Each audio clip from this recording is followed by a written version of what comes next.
अरे क्यों रे? काम में ध्यान नहीं है जो सब्जी में नीला नमक भर दिया। मुफ्त में रोटी तोड़ने की आदत पड़ी हुई है। ये सब यहाँ नहीं चलेगा। गलती हो गई माँ जी, माफ कर दीजिए। माफी चाहिए? चलो ठीक है, ये नमक भरी सारी सब्जी खत्म कर। कुछ भी फेंकना नहीं चाहिए, मिल जाएगी माफी। सुनैना की शादी कुछ महीनों पहले ही वासु से हुई है, जिसके बाद से उसकी जिंदगी इस नर्क में जल ही रही है।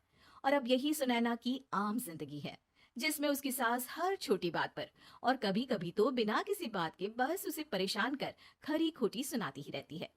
सुनैना, कल मुही कहाँ मरी हुई है? इधर तो आ। सास की आवाज सुन सुनैना भागती हुई उसके पास आती है। क्या हुआ माँ जी? अरे तुझे पता है मेरे पैरों में दर्द रहता है, तो मुझसे बदला लेने के लिए टीवी का रिमोट इतनी दूर रख दिया। अरे मुझे ज्यादा खड़ा कर पैर तुड़वाना चाहती है क्या? आज पूरा दिन तू एक पैर पर काम करेगी।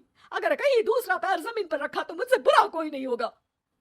सास और सुनैना की ये कहानी उसकी ननद सिम्मी बहुत करीब से देख रही होती है, जिस वजह से उसके मन में ससुराल और सास के लिए डर बनने लगता है। इसी तरह दिन बीतते हैं। एक शाम वासु और सुनैना साथ बैठे होते हैं।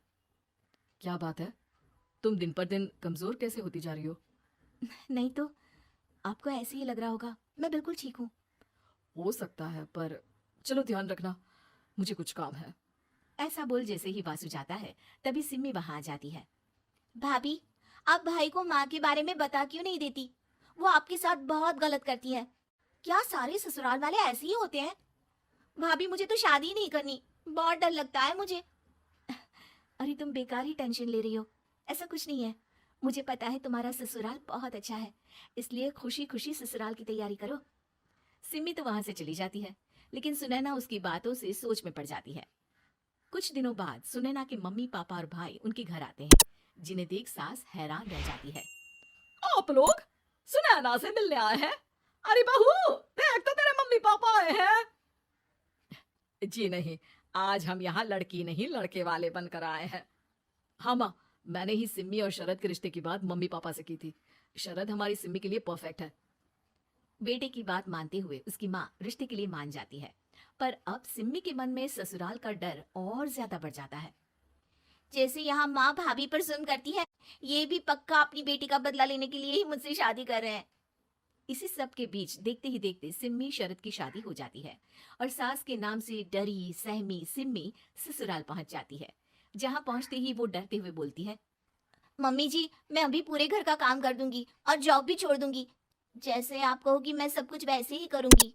अरे, इतना डर क्यों रही हो? और अभी घर आई हो, कोई काम करने की जरूरत नहीं। नई शादी है, कुछ दिन आराम करो, घूमो फिरो।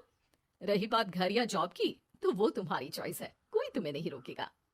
सास का ऐसा व्यवहार देख सिम्मी हैरान रह जाती है और अपनी भाभी सुनैना का ससुराल में पहला दिन सोचने लगती है। चलो हो गया कार्यक्रम खत्म, जा वासु आराम कर। बहू, तू अपने काम पर लग जा। काम से मेरा मतलब है घर का काम, क्योंकि अब से तुम इसके अलावा और कोई जॉब वॉब नहीं करोगी। हाँ। क्या हुआ, कहाँ खो गई? लगता है सपनों में ही घूमने लगी। बताती हूँ तुझे अभी। मेरी बेटी का मजाक बनाएगा? सपने में क्यों, असलियत में घुमा कर ला, जा। ससुराल की ऐसी इमेज सिम्मी ने कभी सपने में भी नहीं सोची थी। अपने आप को बहू नहीं, बेटी सुन उसे बहुत हैरानी होती है। लेकिन जैसे जैसे समय बीतता है, तो अब सिम्मी को किसी भी जगह से ज्यादा ससुराल अच्छा लगने लगता है। एक दिन सिम्मी सबसे मिलने मायके आती है, तो अपनी माँ को भाभी पर चिल्लाते हुए देखती है। अरे करमजली, अगर मुझे इतना ही पैसा खर्च करना होता तो तेरी जगह घर में नौकरानी ना रख लेती। तुझे लेकर आई जिससे नौकरानी का पैसा बचे, पर तू तो उससे भी ज्यादा खर्चा करा रही है। बस माँ, तुम्हें कोई कुछ बोलता नहीं तो हर हद पार करोगी क्या? अगर यही सब मेरी सास करे तो? अरे तो उनकी बेटी को जिंदा गाड़ दूंगी। तुम्हारे और उनके अंदर यही तो फर्क है माँ। तुम उनकी बेटी के साथ क्या क्या करती हो, सब कुछ पता होने पर भी वो तुम्हारी बेटी को पलकों पर बिठा कर रखते हैं। एक आप है, उनकी बेटी को अपनी बेटी जैसा तो क्या बहू तक नहीं समझती। माँ, आपको सुनकर मिर्ची जरूर लगेगी, लेकिन मेरी सास मेरी माँ से अच्छी माँ और सास दोनों हैं। इस पर सिम्मी अपनी माँ को अपने ससुराल और उसके प्यार के बारे में सब कुछ बताती है, जिसे सुन सुनैना की सास को अपनी हर गलती का एहसास होता है। अगर वो चाहते तो आराम से अपनी बेटी का बदला मेरी बेटी से ले सकते थे, पर उन्होंने ऐसा नहीं किया और तुझे हमसे भी ज्यादा प्यार दिया। तुम दोनों ही मुझे माफ कर दो। इसके बाद तो जैसे सुनैना की सास का रूप पूरी तरह बदल जाता है। Mission successful. रिवेंज लेना है क्या?